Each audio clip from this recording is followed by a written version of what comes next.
Kanpur highway के किनारे बसे एक छोटे से कस्बे में सुनीता और उसके पति रमेश साधारण जीवन जीते थे।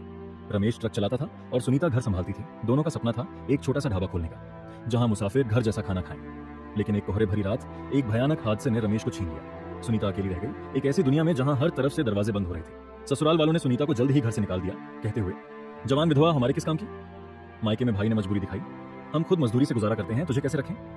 सुनीता समझ गई कि अब कोई सहारा नहीं।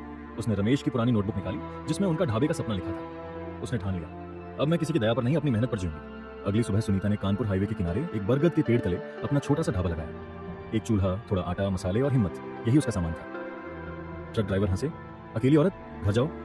कोई बोला, खाना बेच रही है या खुद को। सुनीता चुप रही, लेकिन दिल टूट गया। दिन के अंत में सिर्फ एक बुजुर्ग ने खाना खाया और 5 रुपये दिए। रात को वह पेड़ के नीचे रो पड़ा। तभी एक ड्राइवर मोहन रुका।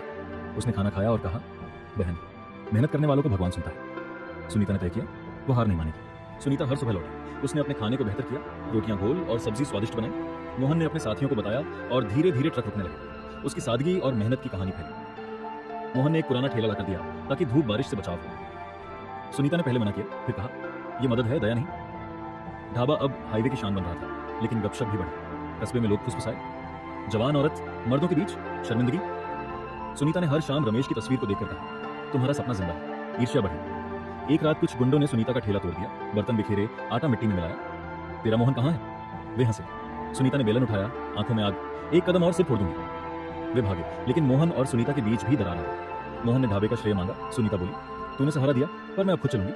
मोहन चला गया। कस्बे की अफवाहें और तेज हुई। सुनीता ने ठेला फिर बनाया और नया बोर्ड लगवाया, सुनीता का ढाबा, इज्जत की रोटी। उसने लिखा, जो औरत नहीं झुकती वह दुनिया को उठाना सिखाती है। सुनीता की हैसियत हिम्मत की कहानी अब कस्बे तक पहुंची। एक स्थानीय पत्रकार ने उसका इंटरव्यू लिया। आपने समाज के खिलाफ ये सब कैसे किया।